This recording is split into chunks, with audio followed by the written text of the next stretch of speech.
Okay, hey everyone, Daishihan Miller here, and we are here with episode 79. That would be, Anyway, episode 79 of our KUDEN podcast. And so to answer someone else's question that came in, I don't know, last episode, this episode, something like that. How are the shows going? The shows are going great, right? Not only am I getting lots of engagement with these things, which is all great, right? Sparking conversations, and of course, helping current students, and have lots of other people inquiring about classes and things like that. So just make sure everything's plugged in here. Let's see. Let me bring up my chat. All right. Sorry, those of you who are listening in on iTunes or Stitcher or whatever. You're not seeing some of the stuff that I'm doing here because this is being recorded video live. So anyway, let me just make sure that all right, everything should be good. If you are on, let me see, I'm going to do things a couple of different ways here because last episode, nobody's comments were showing. So let me bring up another app here, at least on Facebook, and I can jump around a little bit. So if you are on, chat's open. Go ahead and sign in. Let me know that you're here. And if you can give me a sound check, that would be awesome as well. I'm trying to use a secondary backup mic instead of the one on my laptop. I think I'm in need of new equipment here because we're getting some kind of both metallic stuff at one point and sound dropped and all that. So I've got all kinds of extra stuff kind of wired into things. But anyway, so here we are, right? So, I don't know, we'll officially get this thing started. So some of you have heard this before, maybe some haven't or whatever, but Hatsumu Sensei, right? As much as I hate using this phrase, right? Sensei said, right? He has said that, and this has come across a couple of different ways, right? Remember, I've been training since 1980, 81. So a lot of folks are, I don't know, within a couple of years, even a decade, right, are fairly new to this thing. And I know we've all got experience under our belt. We all have lots of Sensei said quotes and all that kind of stuff, right? But things were not always as they appear to be, right? So anyway, but he has said, right, that we have a duty, right, as ninja to be successful.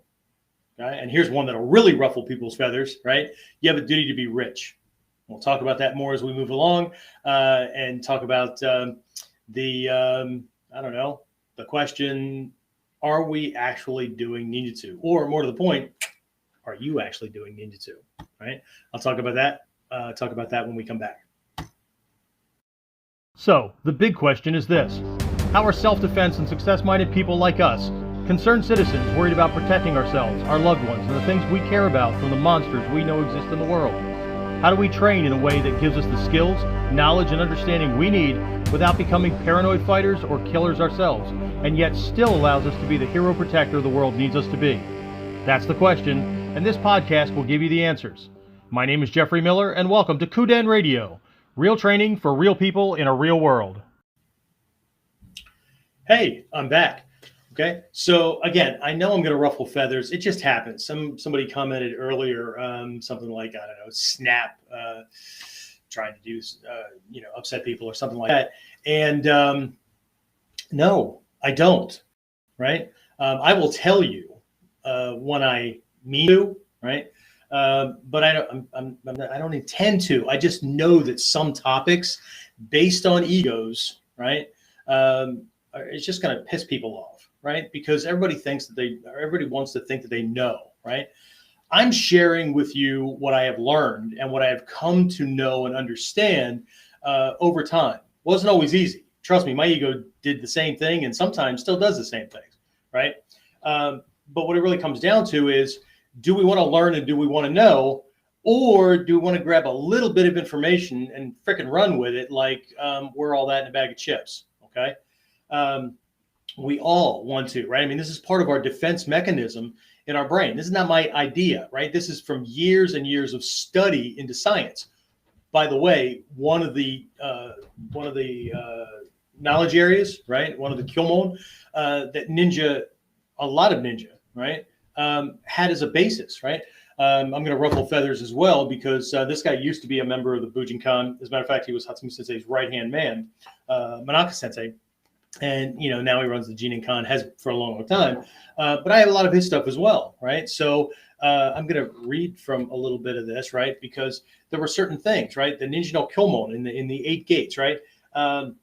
Again, different schools, different clans all had their different things, right? But there were these litmus tests in ancient Japan, right? Read the Bansen Shukai, read the Shoninki, read the, whatever. But be careful when you read them, right? Even Hatsumu Sensei has said, right? Take the lessons with a grain of salt because you're going to have to apply them. You have to make it real, right? I have to make it real. You have to make it real, right? And the proof is in the pudding, right? One of my new favorite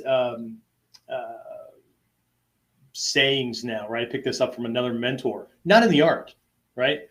Not literally in the art, okay? But, we should all have mentors in different areas of our lives, right? I'm going to talk about this in a little bit, right? But he'll talk about, somebody's but or somebody's argument or whatever. And he'll go, really? Okay, I can do this, this, and this. Okay, can you? Okay, what kind of results are you producing? Here's the quote. How's your program working for you?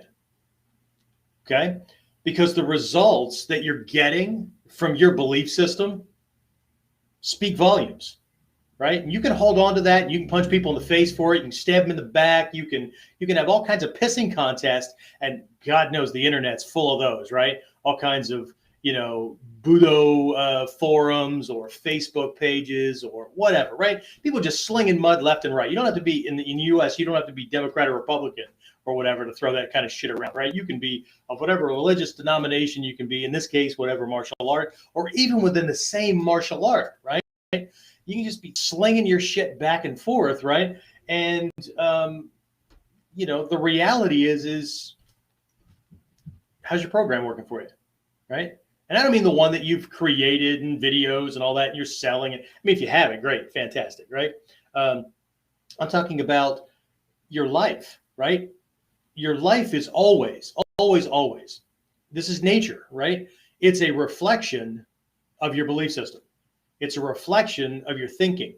It's a reflection of your plan in action, or in a boatload of cases, inaction, right? Mine too, right? Don't think of me like I'm on some kind of pedestal preaching to everybody, right? Often, I just told somebody this the other day. Often, I do these lessons or these specific topics, right? From a perspective of, I just hit myself in the head, right? I just got reminded of a lesson that teachers taught me a long, long time ago. And shit, I just had this realization that in this particular area of my life or whatever, right? I'm coming up short, right? And it's my own fault, right? I'm coming up short, right? Even if the fault lies in the, I pulled the bullshit complaining, bitching, moaning, blaming other people thing that, that game that lots of people like to play, right? It's the government's fault. It's the rich people's fault. It's the 1%ers fault. It's the anything but the guy or girl in the mirror, right? So often I'll do a topic because I'm teaching what my teacher or teachers taught me, and I need to hear it, right? I need to hear it again, right? Other times I'm not. Other times, you're getting me, right? You're getting the lessons and the teachings and the life experience and all that run through my filter, and here we are, right? As somebody said, as always, I look forward to these pure gold. Well, I don't know. If you're looking for gold, maybe. But anyway, so, and that's the question, right? How's it working for you, right? So if you've been with me for a while, right? I know that I took some time off, right? And a lot of you guys that have been with me for a while, I mean, we started all the way back, we had an episode 1, a pilot episode like years ago, right? Why the hell am I only at episode 79? Well, it took a year and a half, almost 2 years off, because my original co-host, right, Eric White, he's one of my black belts, and he was a radio personality, right, locally in a radio station. And we kind of came up with this idea, not just to do a podcast, right? Any monkey can do a podcast. Anybody with computer equipment, right, can do basically a live op-ed. Sorry, I'm in my makeshift office here in the rental place, and I've got a furnace right on the other side of me, and it also does our hot water. So even though it's the beginning of September, basically the tail end of summer, here I am. So I'll try to speak loud enough, and I apologize for the little extra life kind of things, but here I am, right? Internet doesn't quite keep up with things at the dojo as much as I would like that to be the studio as well. We're working on getting some things changed there as well. But anyway, here we are. So where the hell was I? Oh, yeah. So what we did was we came up with this idea, right, to do this podcast, but we wanted it to be more like a morning drive time show, right, where we would, kind of chat back and forth. And I really do miss that experience because we would just make fun of shit, right? We would just, if you've ever listened to a drive time morning radio talk show, a good one, right? They come up with all kinds of things, right? And so we had, various topics and we had fun, right? And a lot of my long distance students came to me through this format, right? And what they would tell me is, I binged listened to practically all your episodes and stuff, and I just, it resonated. So I want to be training with you. Well, that's great, right? And after some back and forth and me trying to talk them out of it, anyway, so it is what it is, right? So Mike and a bunch of you guys, right? So you know who you are. Anyway, so and if you want to listen to those, right? Here's a shameless plug, right? If you want to listen to those, our library or archive is over on one of my sites at Modern Ninja Warrior. Is it Modern? Yeah, modernninjawarrior.com /KUDEN podcast episodes. I think there's a hyphen between KUDEN podcast and episodes, right? So modernninjawarrior.com /KUDEN podcast episodes, right? So if you go there, my admin assistant James kind of keeps that stuff in there as we do these things and whatnot. So anyway, so they're there, right? And so there was this initial premise, and we just we came up with all kinds of things based on what was current, what was trending, what was whatever. And like I said, I took this time off because his life changed, and it took me that long to try to figure out how I was going to proceed with this and do something different, right? Was I going to look for another co-host? Could I find another one that, for what we have, like 68 episodes or something like that, right? That we could be consistent with this one person. Because one of the things I have a problem with, and any I'm going to use this word, any successful person has a problem with, is consistency from people, right? I do not hold other people to the same standards that I hold myself to, even most of my own students, right? I will hold you to your own standards. If you tell me that you're here for a specific reason, I'll hold you to that, right? And the moment you decide that you're going to break that agreement, you're not breaking it with me, you're breaking it with you, and I'm going to go, okay. See, because that's called acceptance, right? And it's just this universal thing, right? It's nature and natural, right? I've told the guys that I teach as my instructors, right? I have an instructor certification program. And the one thing I'm really, really adamant about is there's two truths that are universal about all but 0.0001% of the population, right? That's 1/10 of 1/10 of 1% of the population, or is it 1% of 1% of 1% of the population? And that is that everybody quits and everybody procrastinates. So what I tell my instructors, and that they have to get they have to get their head wrapped around this, that, you know, yes, there are things that you control. Yes, there's the reality that every class that you teach, all of your students are either one step closer to black belt or the next level of black belt, or they're one step closer to the door, right? That's a personal responsibility thing. So before you blame, you know, students who can't commit or lazy people or, you know, whatever, right? You have to recognize that fact too. But that's also balanced out with this reality that everybody quits and everybody procrastinates, right? Some of us, right, the 0.0001 will quit when we fucking fall over and die, right? I mean, that's just, you don't have a choice, right? Or become crippled or whatever, right?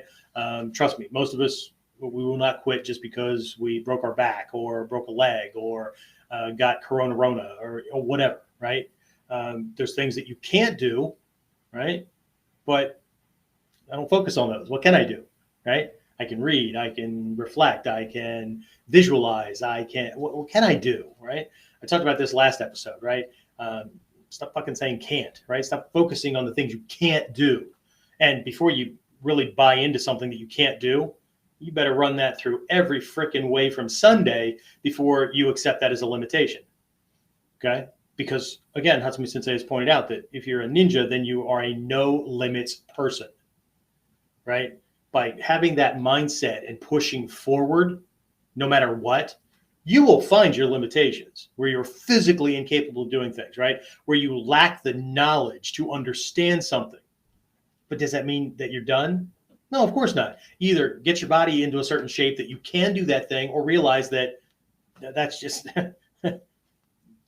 you've gone as far as you can physically, right? Or you're now almost 60 and you're not 20. So no matter how much you try, things are just not the same. So how can a 60-year-old do it, right? I'm not going to try to run circles around a 20-year-old. That's just freaking stupid, right? Pull a Tanya Harding, for those of you who are old enough for this, right? Take a fucking pipe to your knee. That'll slow you down. Anyway, sorry. So I know I've been reverting back to some of my old military years and stuff, where every freaking other word is a foul swear word or whatever. But you know what? It gets the easily offended out of the way, right? So anyway, so but knowledge rise, right? I mean, you always have a decision, right? Always. You're gonna let it stop you, or you're gonna figure out how to do things. One of the primary principles within our techniques, right, is leverage. I'm gonna talk about this here in a little while too, right?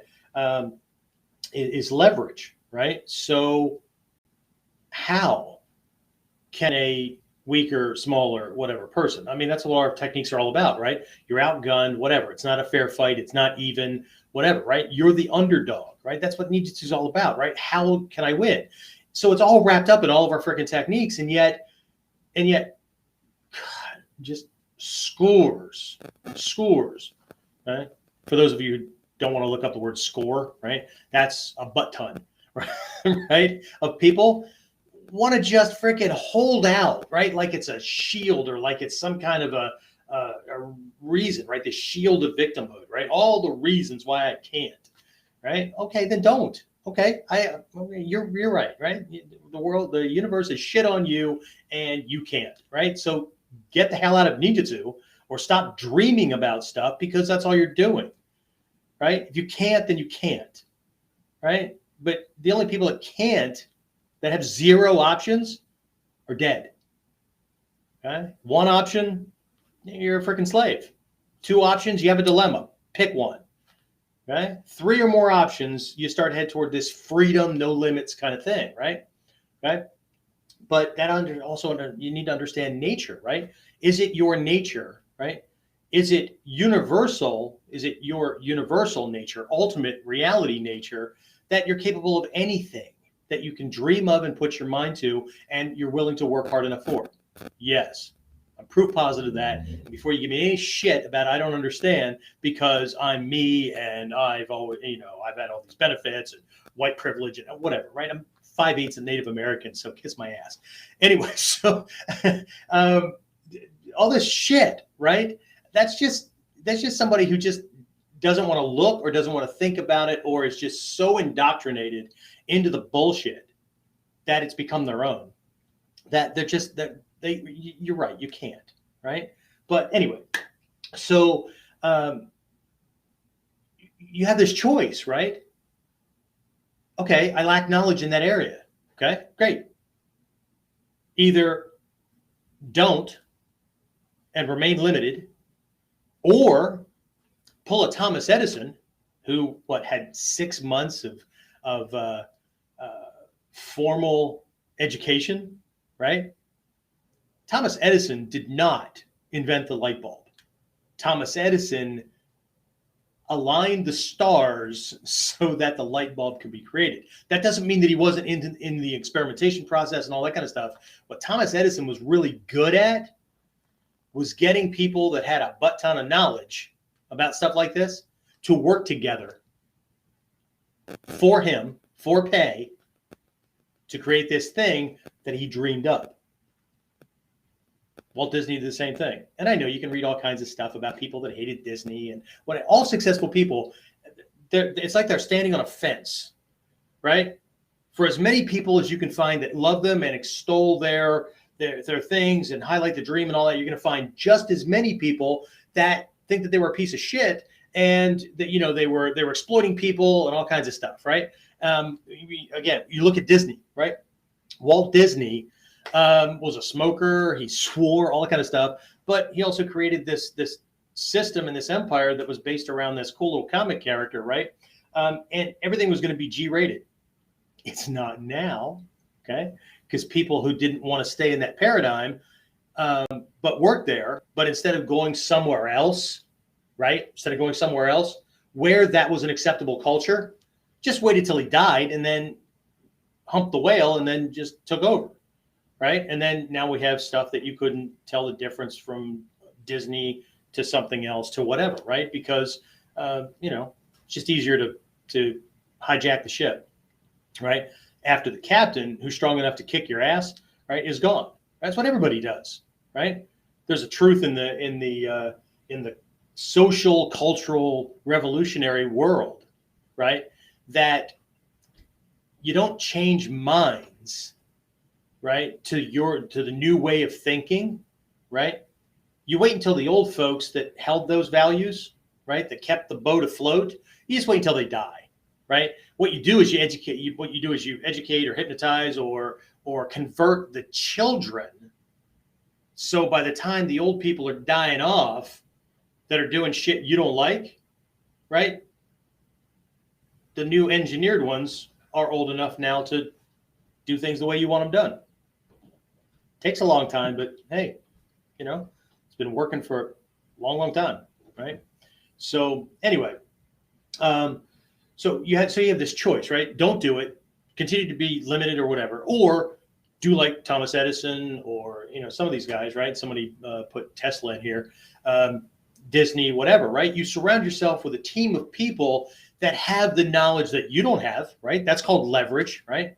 Right out of our techniques, right? Right out of our kata, right? All multiple attacker defense techniques rely on using the people coming at you, right, for leverage against the other ones, right? So teamwork works in both directions, right? You can either break it or you can use it or whatever. It's the go-gyo, right? Not the godai, but the go-gyo. That's productive for success, and it's also destructive for breaking things down and disrupting everything from armies to individual ideas to whatever, okay? I just don't think people look deep enough into this stuff. And again, that's the gist of this whole episode, because I bet people would like to know how I think that they're all fucked up in their idea about what ninjutsu is, okay? I'm getting there, okay? Be patient, right? Oh, shit, I'm not wearing the right shirt tonight. Wearing a historical one. Oh, I think I left this on, but my decision earlier was to leave this on to see how many people I triggered with either flag. right? Because they're both triggering people these days, right? And it's a historical shirt that I got at a historical site because I study history, warfare, and culture, and all that kind of stuff. And I just, whatever. Okay, so that was a let's see who I can piss off with this thing, right? Because I know somebody will get pissed off, right? If I'm not pissing off somebody, I'm not doing not only the right things, but I'm not doing enough. Okay, because that's also a gauge as to how well you're doing, right? If you're not pissing off at least 20% of the people you engage with, then either you're too freaking wishy-washy with your ideals, right? Or you're hiding, or you don't have anything, you're an ultimate win personality, right? Okay.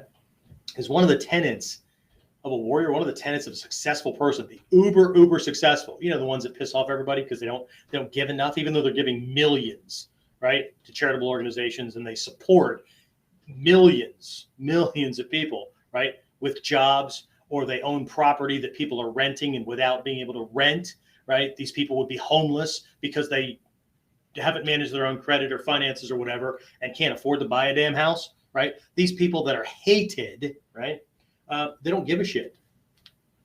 They don't care that they're not liked by a certain group. Not here to be liked by everybody. I know I talked about that recently too, right? These things keep coming back, don't they? But anyway, with that knowledge thing, right? Or the other option is to go get the damn knowledge, right? If you're, you go to study this thing and you realize that your aptitude, your personal aptitude isn't, I can't get this stuff, right? Fantastic. You still have two more options. Quit, which is not in my nature. I don't know about yours, right? Or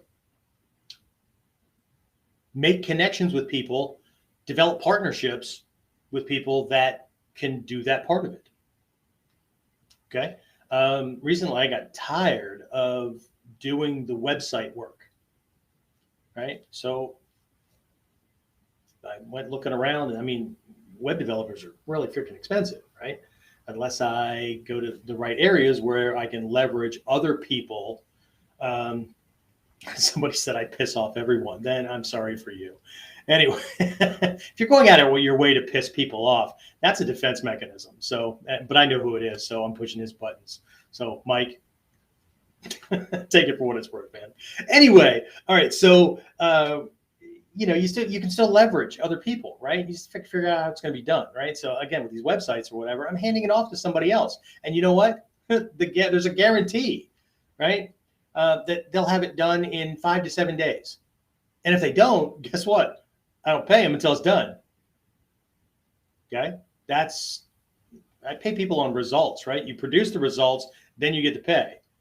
Okay? And if it's a long-term thing, right? Okay, here's a draw, right? But I promise you, if you're only getting that draw for, my thing is 90 days, right? If you're only getting that for 90 days and you're not getting the commissions or the bonuses on top of that because you're producing the results, right? If you're not at least producing what it costs me to have you working for me or with me, you're not replacing yourself that way financially or energy or time-wise or whatever, we can't work together, okay? I don't pay for time because all that means is you can show up, punch in, punch out, and I get whatever you happen to spit out that day. Kiss my ass. No way, right?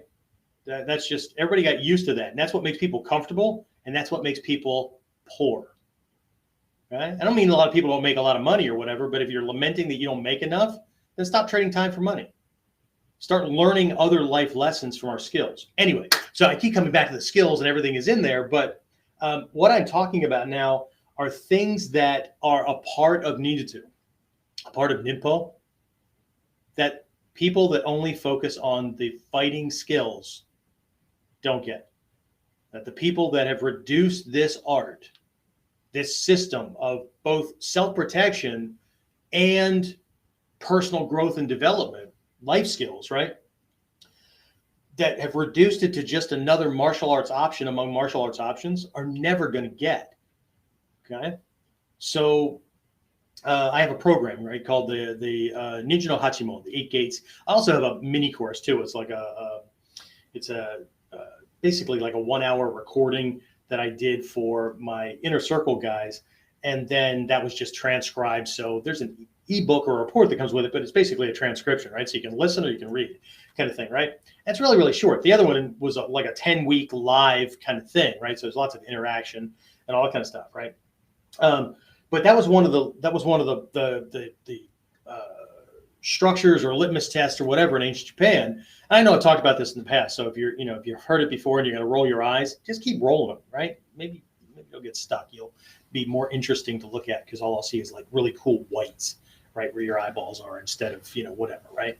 But anyway, so it was one of the litmus tests, right? And again, different schools, whatever. If you look at the Togakude school, right, there's 18 areas of training, but those 18 include the initial 8. People will go, yeah, but see, there's some schools use Ninja Hachimon, and some people like the Togakude, where they have their 18, and this other school had, yeah, okay. So thanks for stopping your historical study at what? The starting line, okay? Thanks for showing up, right? It's how people get awards in it now anyway, right?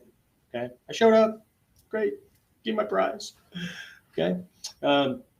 Anyway, so, but there's, again, there are different things, and different schools relied on different things, right? So some schools have needed to, it was all information gathering, right? These people couldn't fight their way out of a freaking, well, they didn't have wet paper bags back then, but you know what I mean? They were spies, that's it, that's all they did, right?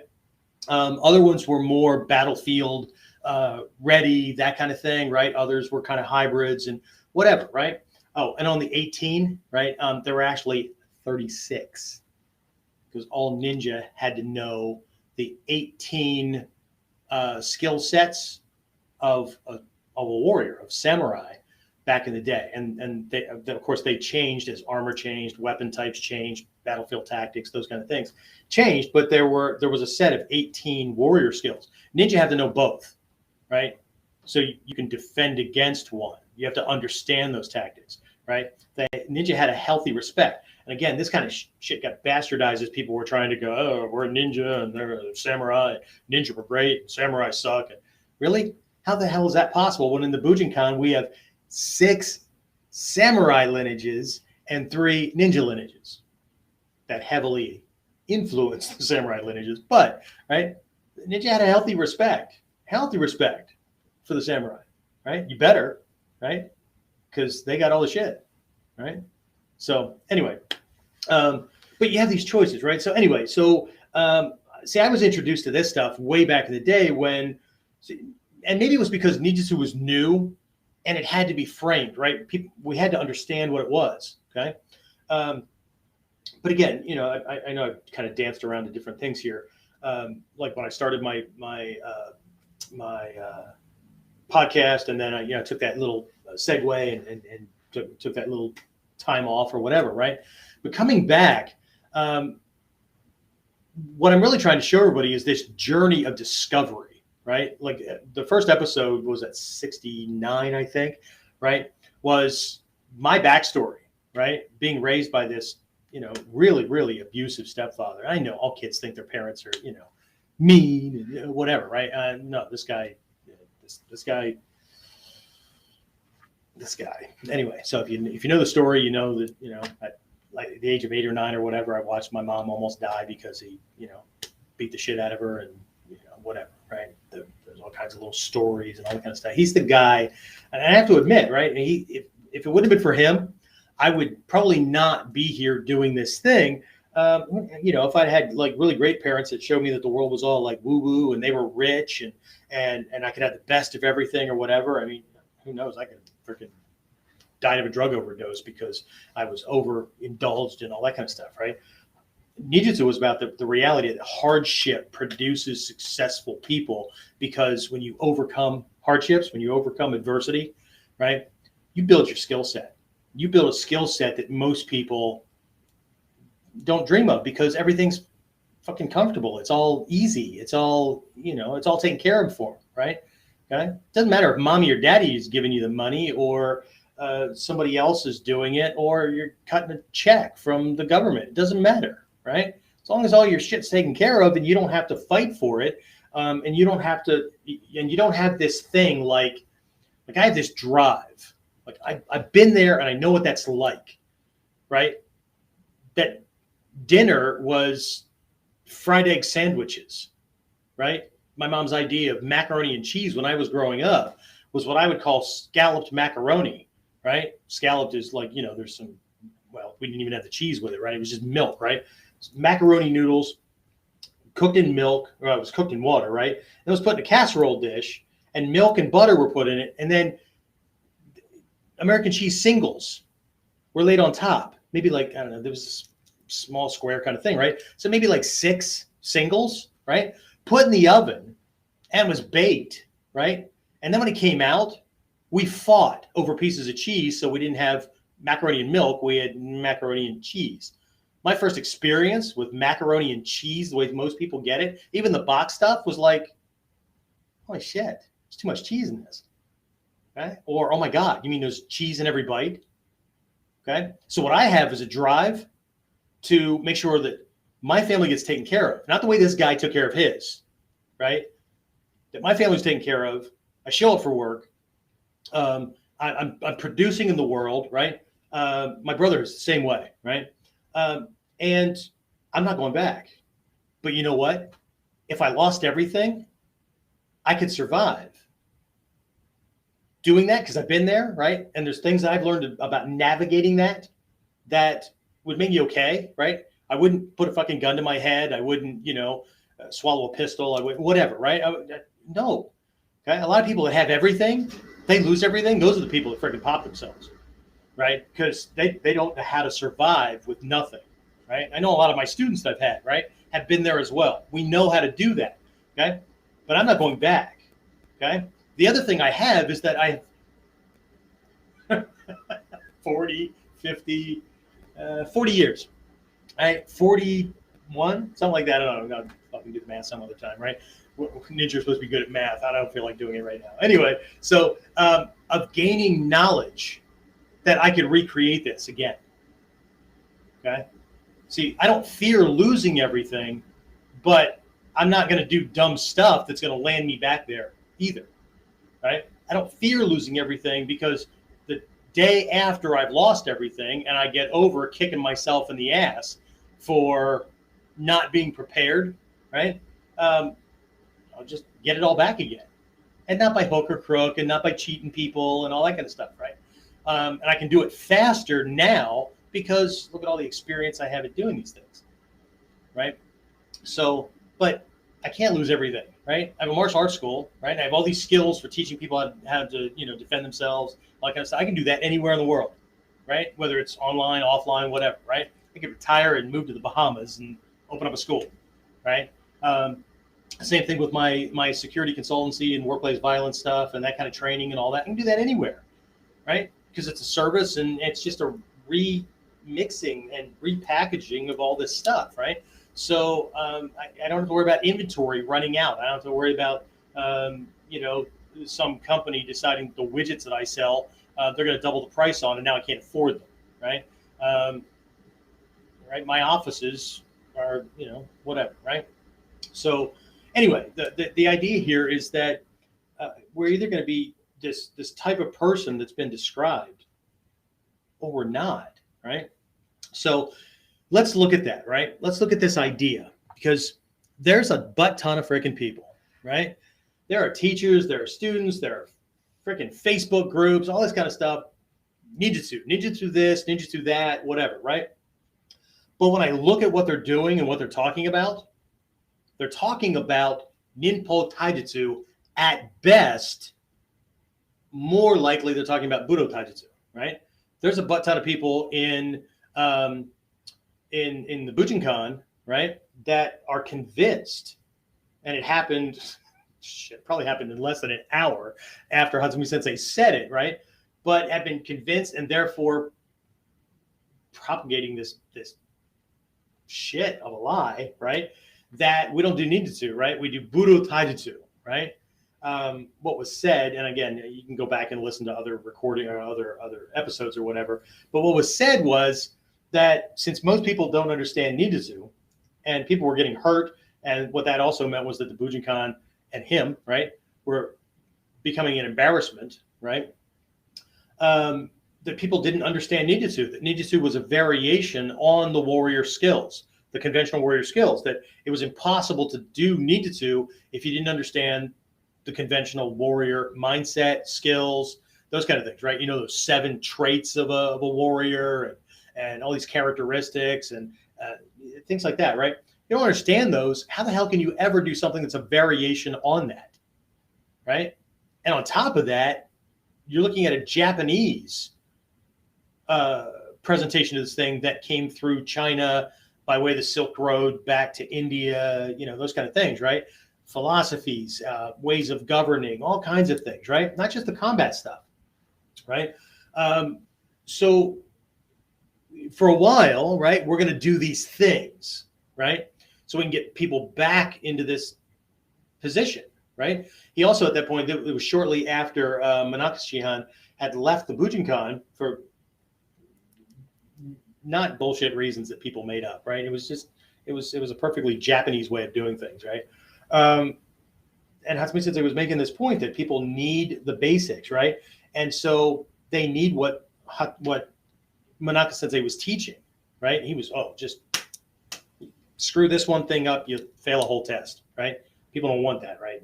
Here's my money, give me rank, make me feel good, pat me on the head, right? Wag my little tail like a puppy, right? But anyway,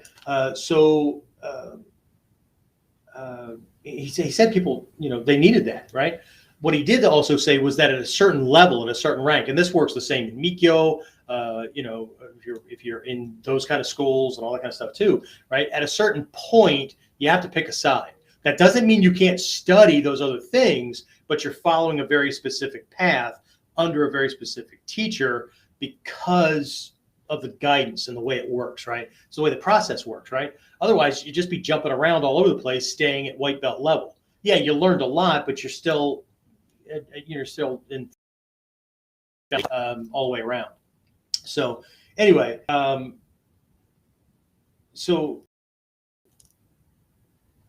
again, when I got involved in this art, the framing of it, right, was all about what made Ninjutsu different, right? So we were reading The Essence of Ninjutsu, which was a treatise that Takamatsu Sensei had written to Hatsumu Sensei, right? It was like this expanded kind of poem kind of thing, right? If there's a part of it at the beginning of Ninjutsu History and Tradition by Hatsumu Sensei. So if you have that, and actually I just saw somebody post the other day online a part of that and then attributed to Hatsumu Sensei. He didn't write it. He included it in the first book that was written on Ninjutsu in English, right, or for the English language, but he didn't write it. So again, you know, open a page, it's in Hatsumu Sensei's book, even though at the fucking end of it, it's talking anyway. So I'm done re-educating the masses. Anyway, so what's in there, right? And if you watch Hatsumu Sensei's video that was a tribute and a memorial to Takamatsu Sensei, to his teacher, right? There's plenty of reference points just in those two, right? Not even looking at Essence of Ninjutsu, any of the more recent things he's done, going to Japan and listening to freaking class after class, or going to Taikais, or maybe it was money misspent on my part, because most people can just jump around YouTube and come up with a fucking idea and decide, I'm going to do that, right? But anyway, right? So there's all this stuff, right? That is a part of Ninjutsu, right? Because Ninjutsu is about surviving. As a matter of fact, that was one of the first questions that Takamatsu Sensei asked Hatsumu Sensei when he first met him. Hatsumu Sensei didn't need another friggin' martial art, right? What he had a problem with was knowing all this stuff and being one of the judo teachers, right, among a bunch of them, right, that were teaching American GIs after World War II, right, during the occupation of Japan afterwards. And don't give me any political shit. I'm not going to get into history things and all that, right? I'm tired of people friggin' throwing things out that are the negative, right? Because that's the same as doing can't, right? Focus on the fucking lesson and move forward, right? Yes, you can learn from those things, but there's way too many people, and now I'm on a soapbox, right? Way too many people being distracted by bullshit stuff as a justification for hating, instead of learning freaking lessons and moving on and being the successful, rich, wealthy, powerful, influential people that we're supposed to be. No, I'm not in the 1%. But anyway, right? So if you don't think Hatsumu Sensei, right, was this like simple guy living in notice sheet, then you haven't been doing the freaking math on how many people show up for class at 3,500 yen per class, and how many of us bought his books and his videos and went to seminars and taikais that he was getting tens of thousands of dollars to show up for, right? He didn't show up because like, oh, he's showing up so we can train. I'm jumping through hoops and okay. No, right? How does he donate to people? How does he do all these extra things, right? How does he get involved how does he not have to work for a living, right? How does he buy $30,000 wrapped around 4 or 5 spearheads so he can keep studying and all that, right? We're doing the same thing Uchideshi did in ancient Japan. We're working for him. Okay? But you don't need to do that. You just surf Google, surf YouTube, anything ninja, just read that. Go to YouTube, right? Just watch the stuff, and figure it out, right? Anyway, you might be that prodigal son, okay? And if you are, and the stuff you put out is like what I've learned and better, then I'll sign up for your shit. I'll sign up for your course. No, I mean that, and that's not facetious. I really do mean that, okay? Because I will train with anybody who is better than me, okay? Because I'm on a path to learn certain things. Anyway, but Ninjutsu is this body of knowledge that was brought in, right? I talked about this at different times in the past, right? What was included when Hatsumu Sensei closed up his chiropractor / physical therapy / orthopedic office, right? Because he was a doctor, right? His degree and the kind of doctor he was licensed to be in Japan, was like having like 3 specialties all mixed together for us. But he learned that all at the same time.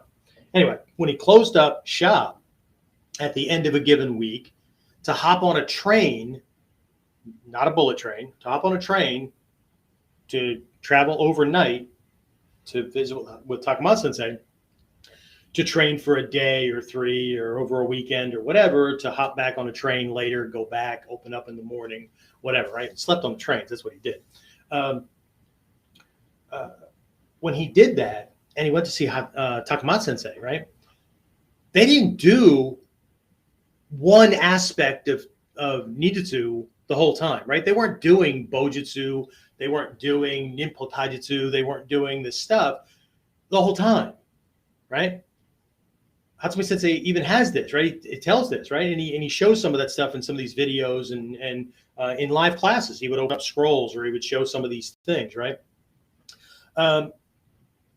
In between these visits, Takamatsu Sensei was writing out stuff that he had learned, right? And developed and all that kind of stuff, right? But things out of the scrolls and all that. And he made books, right? But these were handwritten, right? No word processor, no copy and paste and plagiarize from the internet, right? Hand wrote these things, right? So when Hatsumu Sensei went to visit, he was getting books on healing, like extra things on top of what he had already learned, right? From the Amatsu Tatara, that kind of stuff. He was getting books on topics like how to govern a province, how to build fortifications, that kind of stuff, right? How to have more influential relationships, those kind of things. There were all these things, right, that they would discuss over tea or meals or whatever, and then he was sent home with these things to read and study. He could ask questions later, more stuff, go home, read, study, right? Okay. Same thing the books are supposed to be for today. I don't like to read. Well, then fucking hire somebody to turn it into a documentary or a movie for you, so it'll be in a form that you need to have. Okay? Nobody ever said you had to like any of this stuff. The training is supposed to be harder than anything that you could get involved with in any kind of shit that comes at you in life. If the training is not as challenging as the stuff you're going to be challenged by, it can't freaking help you deal with the challenge. Okay. Again, you guys on iTunes and Stitcher can't see me being all animated, throwing my arms out, my eyebrows going up and all that, right? But anyway, imagine. Maybe I look better in your imagination than I maybe do to the guys watching the video, right? Maybe some people already put like, little squares of black or whatever over their screen so they don't have to look at this mug. I think I look pretty fucking handsome. I look pretty damn good for almost 60 and being a grandfather, and I run circles around. That doesn't mean I'm uber, fit and all that kind of stuff. I wore my legs out yesterday and the day before with a grandson and with my wife and doing things because they finally started rebuilding my house and all that kind of stuff, right? So we're looking for this stuff and shopping and going down a freaking list. We got to replace that. Anyway, so, but even so, even in the shape that I'm in, right? Think about the average 20 or 30-year-old. Dude, I'm doing well. Anyway, all right, dudette. Just in case somebody's sensitive about it, right? And dudes, if you want to be called dudette, take the word for whatever you want, right? But anyway, right, there was all this stuff, right? Because it all wrapped around the very first question that Takuma Sensei asked Hatsumu Sensei. Hatsumu Sensei went to visit him because he was this judo teacher, and these Americans were tossing the judo teachers around within 4 to 6 months, doing the same kind of skills well that had taken these teachers years to develop, right? And Hatsumu Sensei had this moment of, what the hell? You mean based on size and natural athletic ability, somebody could take me using what I've learned, what took me decades to learn, they could pick it up much, much faster just because of size and natural prowess and things like that. Oh, something's missing. This can't be what Buddha was all about, right? So the one teacher he was working with, and literally just kind of learn a scroll, get Menkyo Kaiden, learn a scroll, get Menkyo Kaiden, learn a scroll, okay, new lineage, right? That kind of stuff, right? Had a butt ton of the equivalent of black belts and stuff from all these things, right? And told this guy, this is what I'm looking for. I'm looking for like the real thing, right? And this guy who knew Takuma Sensei said, well, you got to train with him, right? He doesn't just have knowledge; he also has experience and all that. You need to be trained with him. So he goes, right? Well, and again, if you've done your study, you will know that Hatsumu Sensei went to him with all this stuff, right? And just nothing but bragging, right? Could do this, can do this, can do this, can do this. I learned that, I learned this, and that. Ooh, yes. What he was trying to do is frame himself to be worthy of this guy taking him. He's just coming across as an arrogant ass, right? But Takuma Sensei said, yeah, okay. But can you survive? I don't know, survive what? Whatever. Can you survive? And here's where I'm going to ask, okay? I don't care if you're the baddest motherfucker on the block, right? You kick everybody's ass, right? I don't care. How'd you do with the Corona shutdown thing when the government stopped everything? Okay. How'd you do between, if you're one of the guys that got stuck in the delayed checks that were being sent out, right? How'd that work out, right? How well did you survive the last relationship crash that you had? Okay. How long did it take to recover from that? Right? How shitty were you to yourself or to your kid's mom or significant other or whatever, right? How'd that affect the relationship with the kid? Had all kinds of stuff, right? This is not just about ducking punches and knives and all that. Attacks come from all over the place, right? We just had major freaking hurricanes and storms come through, right? Okay. If you're living in an area like that, right? A lot of my friends that are in Japan, they live in earthquake central for the freaking planet, right? There's earthquakes all the time, erupting volcanoes, that kind of stuff, right? Okay. How's your program working? Okay. How quickly did you survive? Because if you're only looking at this as a martial art, then you're crippling yourself from day one. That was an engineered pause. That wasn't the video freezing up or the audio lagging, right? Okay. That's called a caesur, right? A dramatic pause, right? It's me stopping to let things sink in. Okay. So here's my thing, right? I don't care if you use the Bansen Shukai or the Shoninki, which are really descriptors and outlines for Genin, the ninja operatives, the field guys that go out and get their throats cut if they get caught, kind of thing. Not for Chunin and not for Jonin, right? Not for the field commanders like M in the 007 things, right? The guy that like gets the instructions from above, right? Here's our goal, and then looks at things and then develops a strategic plan and decides based on skill sets, who do I need to send out to get what or to find out what or whatever, right? Field commander, it's a whole different type of ninjutsu. Or the Jonin, right? The guy that's living in plain sight. He's wealthy, he's influential, he travels in the right circles, right? Girls, I'm sorry, historically it wasn't, but in today's world, right, is, right? Don't blame me for the culture, right? So anyway, right? So, you know, could the Chunin and the Jonin defend themselves? Of course, right? They knew, these skill sets and stuff like that too, but they didn't have to know nearly as much as the Genin when it came to the cool shit that attracts everybody to ninjutsu, right? But it's actually the same thing that breaks your legs and causes you to only focus on one aspect of the art. Ninja no Hachimon says there's 8 areas of training, right? Personal growth all the way to the Ninja no Kyomon, mathematics, science, religion, which also includes personal growth, spiritual studies, those kind of things. Engineering, that's where the Tenmonchimon and geology and all that kind of stuff comes from. I got a cool little historical tidbit I'll share with you here in just a little bit, right? To make my point about wealth, right?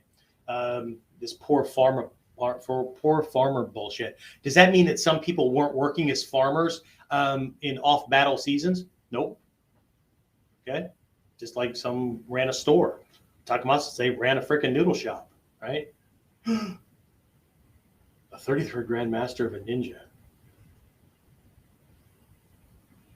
ran a noodle restaurant? Yeah. It was pretty foul-mouthed too, and talked about being a player with the ladies and all that kind of stuff too, right? Anyway, so there's all this stuff, right? We don't want to be limiting ourselves, right? So the question really comes about from an observational standpoint, right? Knowing what's included in this bubble or this realm or this thing, right, called ninjutsu or ninpo. It's a fairly new word, right, that kind of delineates and points more to more of the spiritual and life mastery lessons that's in this stuff, right, but tends to highlight it as a focal point, right? So I've always said that I study ninpo, right? A lot of people that say they study ninpo, maybe, okay, maybe. I think people latch on to cool words and they run with it, right? So anyway, ninpo taijutsu, right? Or in the Ninja Hachimon, it's called Ninja no Taijutsu, right? It's just one aspect, and what most people call, Budo Taijutsu, Ninpo Taijutsu, right? What they're really doing is they're talking about the unarmed stuff with bow and sword and shuriken and some of the other weapons mixed in. But of course, the weapons are, they pick and choose based on whatever, right? Even though the Ninja no Hachimon says that it's not bojutsu, right? It's soljutsu, right? Which is yari, spear, halberd, naginata, that kind of stuff, right? Which means you need to know blades and bow, right? Everybody back in ancient Japan knew some kind of basic bow stuff because that was the walking staff, that was utility stick, that was whatever, right? But in the samurai list, right, there was bojutsu, then there was naginata, then there was this stuff, right? The ninja kind of compressed this, right? So the assumption was you already freaking knew how to use a bow because that's in the buge, right? The Juhapan, the Buge Juhapan, right? The warrior skills, the 18 warrior skills. That's already there. So here, no, we're going to focus on not just spear, right? Soul jutsu, right? Soul, by the way, does not mean spear, right? Yari means spear. On the samurai side of things, they have yari jutsu. Some have soul jutsu, We have Soul-Jutsu.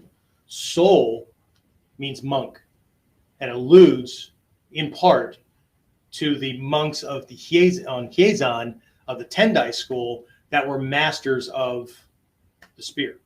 That's how they defended the temples. Okay, so there's a history little nugget for you to go chasing down, right? Okay, how's that connection happen, right? Why do we call it Soul-Jutsu and not Yari Jutsu? But we also have all these specialty Yari. Again, somebody said good book when I was talking about Ninjutsu history and tradition. Just there, look at the different types of the pictures of different types of spear, right? If you ever go to Japan and you go over to the western side where Nagano is, where the Olympics were held a bunch of years ago, right? And Togakushi Mountain, Togakure Mountain, rises above that along the mountain chain. And you go up there to visit the shrines and whatnot. There's this ninja museum that's up there. Very, very different from the commercialized ninja museum that's in the Iga region, right? But anyway, you go up there and there's this museum. That's where Hatsumu Sensei donated all this stuff that he inherited from Hatsumu Sensei. Didn't have room for all this extra stuff in his house, so it was all put in there. So there's a museum to the Togakure region, right? The history of things, right? Everything from when things were made out of grass and stuff like that, all the way to like World War II relics worn by people that served, right, on the Japanese side, right? That came from that region and all that, right? Then there's a ninja museum, right, where all this stuff is stored. There's big black and white photographs, some you've seen in some of the books, of Hatsumu Sensei and the early students that now Daishi and Toke, right, training. And then all the stuff that he inherited from him, right, Shuriken and Metsubishi and Tetsubishi and all this stuff, right, armor and whatnot, right. And then there's this ninja house museum. That's probably the most commercialized thing, where it's set up as kind of this neat little thing, but it's based on, you know, these houses that would have had trap doors and all that kind of stuff. Really cool stuff. But that's all cool, right? But you know, the question really is, how do you apply that stuff today, right? What would that stuff look like today, right? So I'll get to some of these questions here in a minute, because somebody's looking for a student and whatever. Mike, I look homeless. Not my fault, dude. Anyway, all right. So there's all this stuff, right? Okay. So when people are saying that they practice ninjutsu, what brand of ninjutsu are you practicing, right? And if you are you following the guidelines, right, from ancient Japan, right? Some people are like purist, right? Except that they're not, right? Makes me chuckle. Anyway, and that doesn't mean that, you know, I'm the end all to be all. I'm not, right? That's why I still have a shit ton of freaking teachers and mentors and whatnot, right? But there's all this stuff, right? So again, I've already alluded to this Genbukan, or this Genin, right? Low man, the field operative, right? That's the kind of ninjutsu that everybody gets attracted to, especially the martial arts minded people, right? They get attracted to that because here's this lone warrior in black, you know, it's going to take on a whole freaking castle full of guys all by themselves, or, you know, take on a 7-story high rise that's filled with, like, it's a mafia headquarters, and, you know, there's 1,000 freaking henchmen with machine guns, and he's going to use shuriken and blinding powder and swords, right? And that kind of shit, right? That kind of fantasy stuff, right? Anyway, so they're attracted to that kind of stuff, right? Meanwhile, there's this other type of ninjutsu, right? The chunin, right? That has a life to live and networks and connections to make, right? To be able to do things, right? The kind of the bridge between the top guy, right? The jonin, and the field operatives, right? Ton more field operatives, right? But again, if you're reading the Shoninki, the Bansen Shukai, and all this kind of stuff that has tactics and gear and all that, that's all directed toward gaining ninja, right? Chunin, that's a whole different brand of ninjutsu, because rarely, if ever, and if it happens, right, they do whatever they have to protect themselves.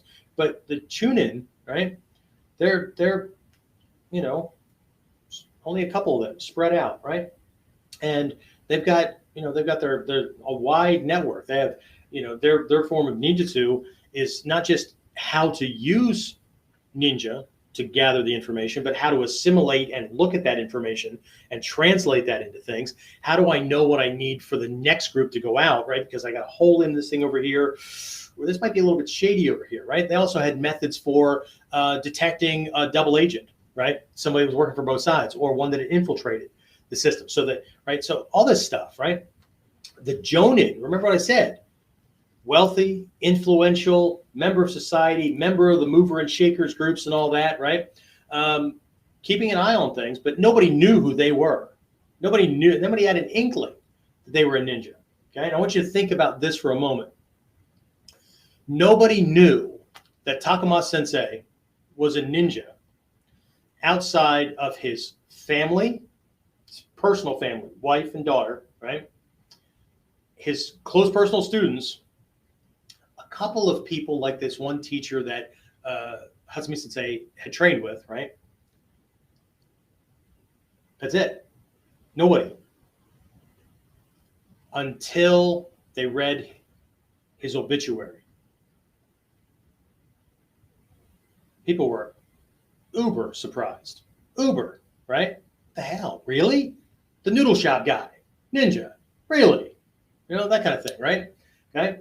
Hatsumu Sensei. Before Hatsumu Sensei became a national treasure in Japan, before he started publishing like the books in English and spread this stuff to the world, excuse me, one of my addictions. Anyway, before he spread it to the world, people in his own town had no idea. Because he used to walk around town, he used to walk the dogs with his shoes broken down like Japanese typically, wear them, scuffling his feet, shuffling along, right? He'd wave at people, oh, konbanwa, konnichiwa, that kind of thing. And people would be like, Hatsumi, right? Crazy doctor kind of thing, right? And then he hit the world stage. So he could no longer hide in the open, right? It was impossible, right? He had to sacrifice something. He had to sacrifice invisibility, kind of, because, right? Teach things a certain way, get people believing that the art is a certain way, and you keep the real art hidden just as much, if not more so, than it was before anybody knew it was around.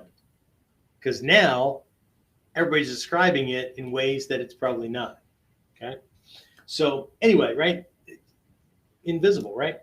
But, and again, you can go back and listen to other episodes and stuff where I talk about this thing where even my first teacher in this art, Stephen Hayes, when he was training in Japan, he was having this conversation with one of the other, they were Shidoshi then, but Daishihan, one or two might have been Soke now. But anyway, he was having this conversation after class. They were walking back to the apartment, and he was expounding his belief on things, right? Just like we've all done, and and if you don't check your sources, then you have your own ideas, right? But anyway, he was expounding this thing with this Geinin, Chunin, Jonin kind of thing that the way he was looking at things was very like frontal, right? He was trying to take a Western business hierarchy or military hierarchy kind of thing and overlay it on the dojo, right? And he's, the way I see it is, the students, right, are the geinin, right? They're equivalent to the geinin, right? The field operatives, right? And then the instructors are the chunin, right? The middlemen, right? They're kind of, their job is to associate and connect and all that, right? And then Hatsumu Sensei is the jonin. And this teacher that he was walking with said, "Oh, is that what you think?" No. Okay. Geinin are field operatives, right? And they will teach their children to be geinin, field operatives, because that's all they know, right? They know their chunin, but they don't know anybody else in the network. And they may not know very many people within the ninja network, unless they all live in the same village, okay? There's people all over the place, right? So they don't gain it. Okay. Chunin, those are the bosses, right? You listen to them, they make the decisions, you go, you do your thing, right? For those of you listening to the audio podcast, I just bow, that kind of thing, right? You do what you're supposed to do, right? But they weren't going to grow up to be Chunin, right? If you take that same idea, right, then students who become teachers then move up from Geinin to Chunin, right? But that's not the way it works. Geinin beget Geinin. Low man begets low man, right? Chunin, middleman, right? Field commanders, right? They're going to teach their kids Chunin stuff. That's what they know, right? They're not going out climbing walls and freaking running up walls and disappearing at night and all. They've got their own little tricks and things like that for doing that kind of thing, but they're not gaining tactics, right? So Chunin beget Chunin, right? Middleman begets middleman. Okay. Jonin train their children to be Jonin. Okay. So no, you don't understand this. No, that's not the way it works. Okay. Hatsumi Sensei is the head of the lineage. Hatsumi Sensei is a Jonin. He can only ever teach his students to be what? Jonin. Okay. So which brand of ninjutsu are we doing? Okay. I'm not saying that you can't focus on field commander stuff, because stealth, right? Stealth is a part of ninjutsu. But stealth tactics are going to look different for the Geinin field operative than they are for the Chunin middleman field commander than they are for the Jonin. Invisibility techniques different for the Geinin, right? I'm going to throw freaking blinding powder in your eyes, or I'm going to blend in with the shadows or whatever, right? Chunin, right? Going to set myself up as maybe a merchant running a shop, whatever, and people come to see me, and I'm going to pass these things around. People aren't going to know who I am, or I'm using different names with different agents that I work with, so I'm never the same person to different people, right? Different things like that, right? Jonin, oh man, can you imagine being you, associating with a wide range of people? Nobody knows who you really are. Not that anybody really knows who you are. Most people on this planet have no idea who they are, right? Themselves. But anyway, right? So it's a very different thing, right? So it was quite the eye-opening thing, not just to him, but to me also when I heard this story, that we're being trained to be Jonin, to be heads of our own organizations. That's what I'm teaching my people to be. I can't not teach you that. I mean, can I focus on these other things? Yeah, lots of teachers do, right? But if I'm being authentic to what I was taught, then I'm taught to be a Jonin, and I'm teaching other people to be Jonin. But see, that also means, right, we have to go back, right? What I tell you, a Jonin was wealthy, influential member of society where they could get into the in-groups. They were invited into the in-groups, right? People would share secrets with them and all that, right? Because they were a part of that. They were a part of that which moves society.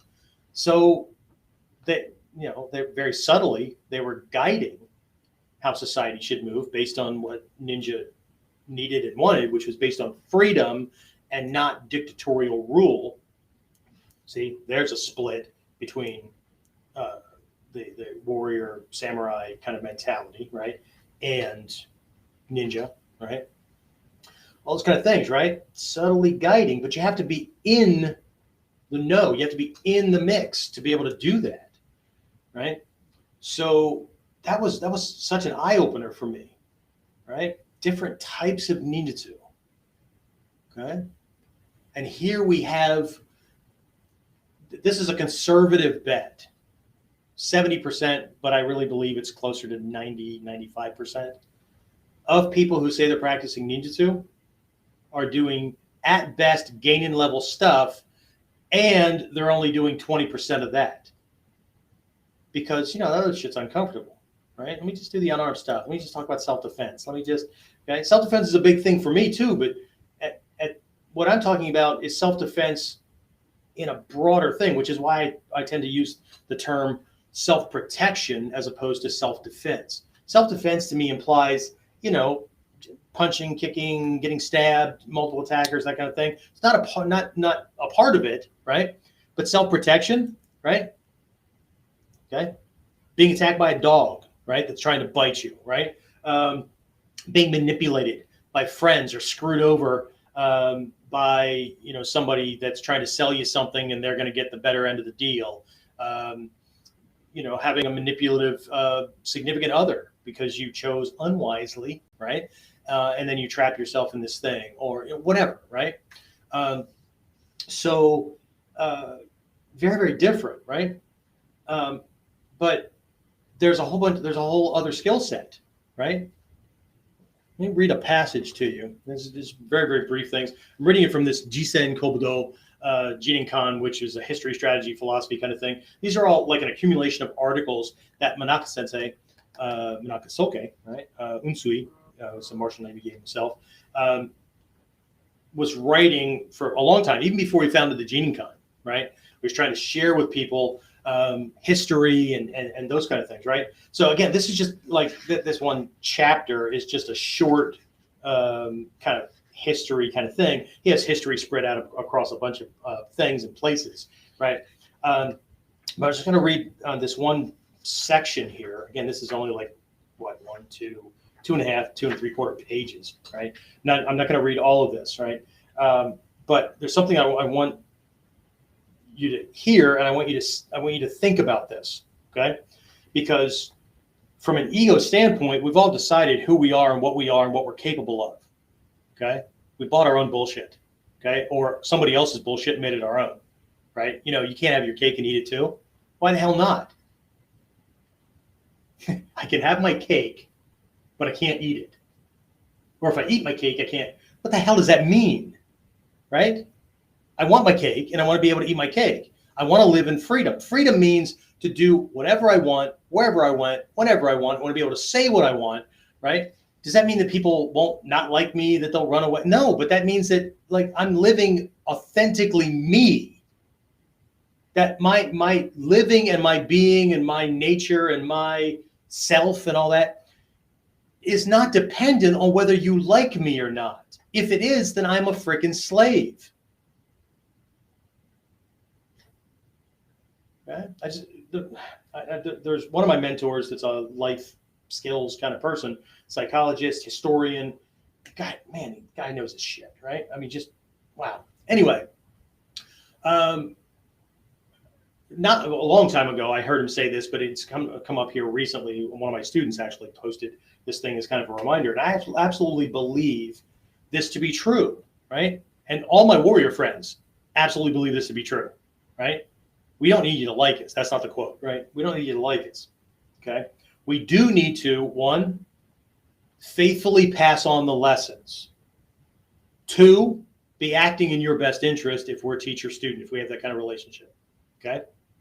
And 3, walk the talk. Not walk the talk until it's uncomfortable and then back down, okay? I wish some of you guys listening on iTunes and stuff could see the faces that I make. Anyway, maybe not. So anyway, the thing was that most people and their morality, okay, is not at its foundation predicated on the desire to be a good person. Their morality is founded on cowardice. Okay, and what that means is people are not good because it's right to be good. Okay, because we all have thoughts about, God, if you say that one more time, I'm going to punch you right in the face. And if you don't, then you're in the 0.0001% that should be living in a commune somewhere, or you don't have any thinking processes, so you don't have those thoughts, right? But we've all had those things, right? God, just suspend the laws for 24 hours, give me unlimited ammunition, and I can clear up a big mess, right? Okay. And if that's only me, then you just heard a dark side of my personality. Anyway, right? So, but they don't, right? They don't let those things out, right? Because they're afraid of the consequences. They're afraid of offending somebody, right? That they could get something from, or that they need things from, whether it's affection or money or whatever, right?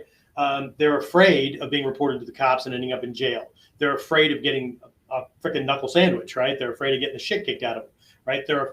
Right? Okay. Conversely, the people that are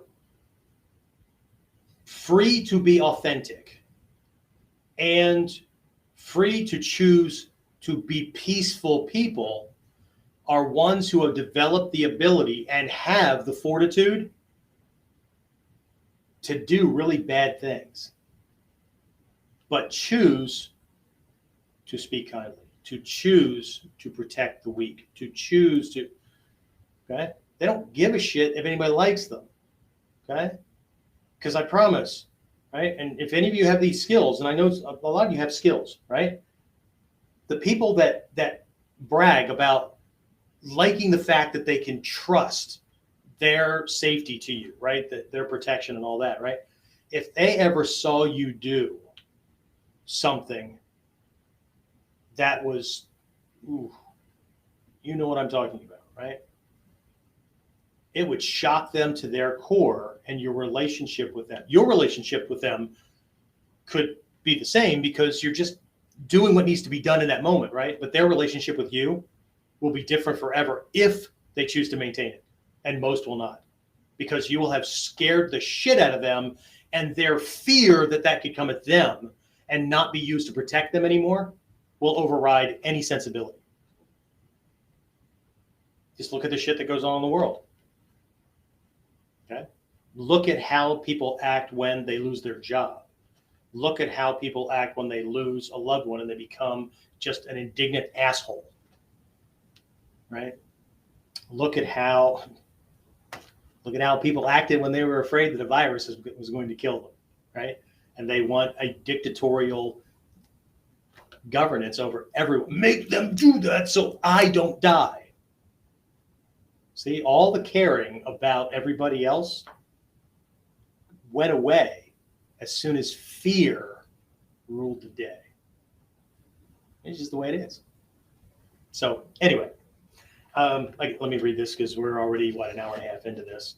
All right, so again, I'm just jumping into something here because there's a part of it that I really need for you to get, right? Okay, so the essence of shinobi arts is to put confidence in the providence of nature, heaven, and earth, which makes sense as was born out in the open air and in nature. The typical ninja was at one time a mathematician, scientist, chemist, and pharmacist. I would also add astronomer and divinator and all kinds of things, right? Okay. Sociologist, anthropologist, right? You have to be, that's understanding human nature and how things happen and all that kind of stuff, right? They performed remarkable activities using this knowledge while serving feudal lords as commanders, warriors, and spies during the Warring States period. It is said that the last war in which ninja took a systematic active part was Shimabara Rebellion, 1637. Amakusa Shiro, the lord of Shimabara Castle, had knowledge of ninjutsu. It is written that each side used peculiar tactics against each other throughout the war. However, the Tokugawa side was able to overwhelm the opposition in part due to the remarkable activities of ninja who sided with them in this war. The Iga region is a small region located in a basin surrounded by mountains, so it was inhospitable for large numbers of inhabitants. They had no choice but to leave Iga to work. And we have people pissing and moaning because there's no ninja dojo in their area, and then, they can't travel to train with a teacher. Okay. Let's see. They had no choice but to leave Iga to work and thus work for daimyo from one fiefdom to another. They were called Watari ninja, Togeda ninja, and Usugi ninja, etc. And their battlefield exploits were well known. During the reign of Iemitsu, the third shogun, due to the worsening treatment, many ninja attempted to rebel against the Torihanzo the third, who was working for the Tokugawa family. That's a whole other history thing. If you ever go to Kyoto in Japan, go to Kyoto and visit Nijo Castle. I take my students there. There's a nightingale floor, all that kind of cool stuff, right? But I mean, we're going to get to that. The Iga Ninja family, Hattori Hanzo's family, were made, and everybody knows this as a kind of an outward lesson. They were made handymen and gardeners, right? But they were in charge of the inner security, right, of the place, right? Kind of, right? Because that's what caused them to die out. Their skills were used less and less and less until finally their sons were taught to be gardeners and their grandsons were taught to be gardeners until pretty soon you have people that are ninja family in name only, but they're freaking gardeners, right? That's one way to destroy a group of people, right? You systemically take away more and more rights, more and more reasons for them to use their skills, right? It's how you make people dependent on whoever the guardian and caregiver is, right? Whether it's Big Brother or whatever, right? You just make it so they don't have to work as much. They don't have to use their skills. And pretty soon, they're completely fucking dependent. And then they're screwed, right? Because now they're going to do whatever you tell them, right? Because they have no choice. Because they're dependent, right? All right, so anyway, the Edo shogunate arrested and executed the leader of the rebellion immediately. And the Hattori family was sent away due to their negligence in performing their supervisory duties. Okay. Later, ninja were demoted in rank and were given instead police power to guard Edo Castle, also Nijo Castle, right? For example, as guardsmen or gardeners. In other words, the shogun thought it easier to control ninja with special abilities by giving them low rank or post, and in this way, he was able to reform their organization. Okay. Now, here's the important part. After a period of time during which the country enjoyed relative peace, ninja engaged in the development of industries using their various knowledge and techniques. A typical example is the exploitation of mines, M-I-N-E-S, not mines, right? Mines where gems and stuff like that is, right? Okay. As previously described, ninja has knowledge of mathematics and geology. Thus, they understood the technology of conducting surveys. The gold used as Koshubun currency by the Takeda family was found by ninja. After the gold mine was excavated completely, ninja made the quartz and crystal into the special products of the Kofu region. They also carried out the flood control project, which can be directly traced to the present Shingen Dam. In case of war, they broke the dam, causing the surrounding areas to flood. In peacetime, the dam was used for irrigation. I'm going to stop there. This has nothing to do with dams and mines and gold and all that, right? It has to do with this question. Where the hell did they get the money to do the mining? Where did they get the money to buy the property that the mines were on? Okay? Where did they get the money and all that to build and run the dam project? I don't mean the dam project. I mean the dam, right? It was a dam, right? Old waterback dam, right? Project, okay? Because these families were already successful and influential, right? And wealthy, okay? Jonin ran these things. You're learning to be Jonin, okay? So here's the question. Can you survive? Right? Are you really doing ninjutsu, or are you just doing some shadow of it?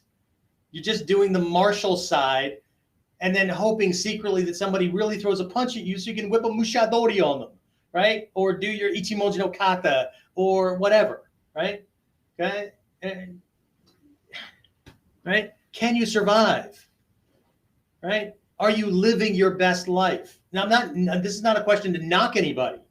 Hopefully I'm kicking you in the ass and motivating you, because that's my intent, right? If you take it any other way, then that's you. That's on you, right?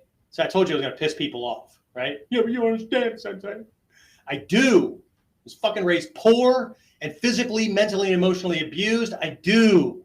Probably even worse, right?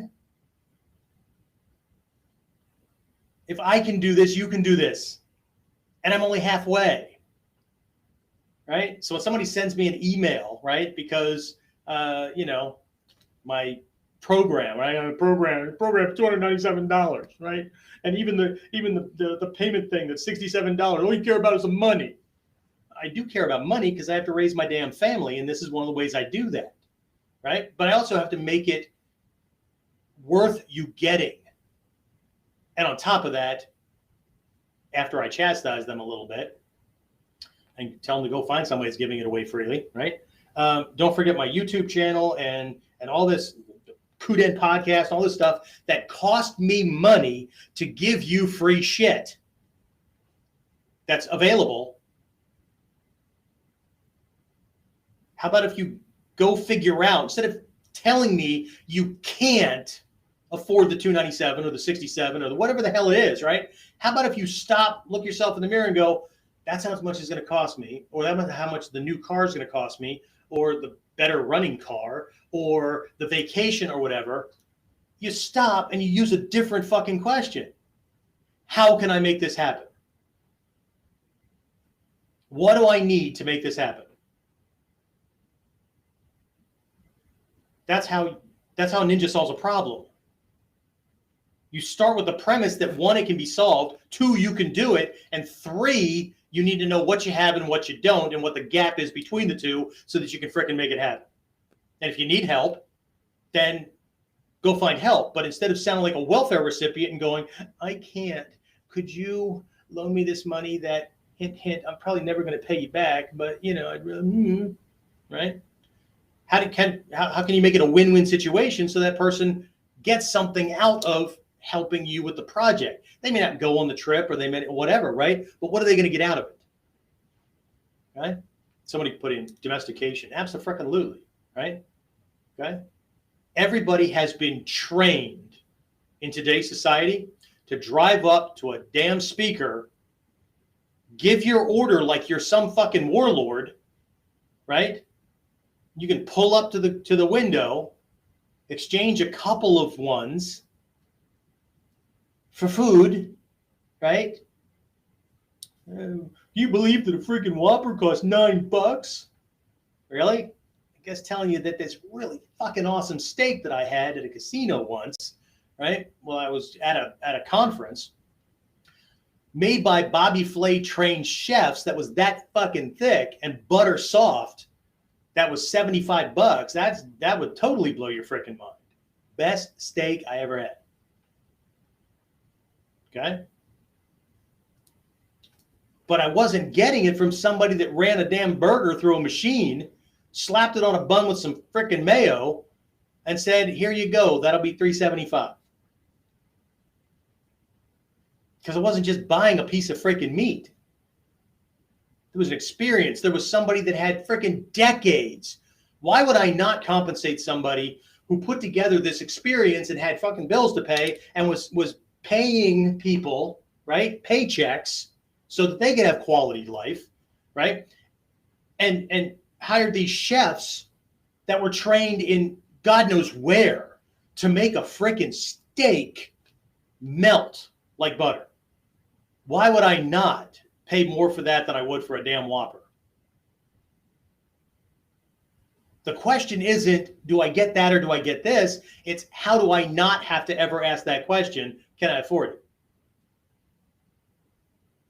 How do I make myself to be the kind of person that's valuable to a significant other? The question isn't, will they leave me someday? Will they cheat on me? Whatever, right? The question is, what's our next adventure, right? They would never think of leaving me. Not because I have the money, but because I'm fucking cool to be around. I don't mean that I'm like, hey, cool, let me blow some smoke up your ass. Not that kind of cool. The relationship is so freaking valuable. But I'm also not going to have a relationship with somebody that I'm bleeding money, time, effort, and walking on eggshells and all that kind of stuff so they can have a great life, but I'm getting shit back. No, I would rather be alone. I would rather be lonely than to be with somebody who makes me wish I was. And I will. I will always choose freedom and ability and authenticity and all that over having somebody, because somebody's better than nobody at all. It's better to have somebody to love you than to not have anybody to love you at all. Really? Why do they love me? Or why do they use those words? Because I'm not going to be manipulated. Anyway, all right, so ninjutsu, right? way more than just this thing. So the question is, are you see the title of this is practicing ninjutsu? Are you really? I don't care if you know all the stuff that's a part of ninjutsu, right? Yep. Doing that. Yep. I've learned that. Are you practicing it? Not just in the dojo. Are you doing it out in real life? If you were taught correct ninja walking in the dojo, is that how you walk? If you were taught how to observe somebody so that you know what they're going to do next and all that kind of stuff, right? So that you can, I don't care if you're trying to, get the jump on an opponent, or you're trying to meet the needs of your child or your significant other or whatever, so that, there isn't this big freaking, whatever you want to do. What do you want to do, honey? Oh, I don't know. What do you want? That kind of thing, right? Where you can meet them there so it just smooths out the ride, right? Observation skills, right? Are you practicing them? Are you using them on a regular basis? You'll know you're using them because you'll know when they fail, when you didn't do it well enough. The world always kicks back and lets you know whether or not it's working or not. Remember that question earlier? So how's your program working? Right? If you didn't see something coming, right? Did you assume that it never would? Or did you know, but you'll cross that bridge when you get there? Or are you deluded so badly that you really do believe that that'll never happen to you? Right? Anyway, right? So are we practicing it, right? Are we actually doing it? And what type of ninjutsu? I'm okay if you're doing genin level ninjutsu. I'm okay with that. Okay? But that's Nippo Taijutsu. It's, it's those kind of things, right? Okay? But what really and not many things piss me off, except for like disrespectful people and that kind of thing, right? That makes me want to live in a feudal era where I can just behead them and give them a karmic reason to do things over again. And that is honest. Okay. Sometimes I wish for that kind of environment, because people would at least be authentic about following the rules, because they fucking would have to, otherwise they'd be beheaded. Right? We live in, and Hatsumu Sensei even said this, we live in sad times when you can't teach someone a lesson who desperately needs it. Right? We live in a culture and world social order where someone who is doing damage through disrespect, manipulation, all kinds of deceit and all kinds of shit like that, right? There are no laws unless they're out and out defrauding somebody, and it's usually wrapped around money, right? They're defrauding people, right? Unless they're doing that, there are no laws, right? So they can mistreat you, they can do all this kind of shit, right? You punch them in the mouth to teach them a lesson, you're going to jail. That is not a warrior-run society. That is a weak, cowardice-run society. When people in power can wield laws to screw with you, but you can't remove them from office. You have to vote them out of office. Okay? I'm not trying to, start a civil war or anything like that. That's not my intent, right? But as ninja, we need to understand the environment, right? Because ninja understand nature, they understand the environment, they understand social structures, they understand themselves, desires, weaknesses, needs, those kind of things, right? Lacks, strengths. God, get good at leveraging your strengths. Stop telling me, I can't do that. Well, stop getting the same fucking kind of job with the same minimum wage. Don't you know something, or you're not good at something that you can't leverage that knowledge?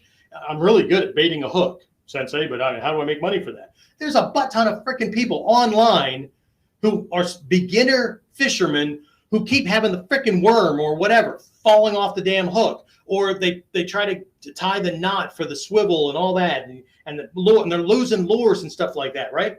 Don't you know some of that shit? You can't write up a small report and ask somebody how to put up a freaking web page, or don't have a web page. Do something free on Google Docs or something, right? And then go post, hey, I've got this freaking report, I'm really good at this thing. Man, you'll never lose another freaking worm again, and you will catch the fish you're going to catch, right? It's only $10. People would throw fucking $10 at you. Not a person, A bunch of people.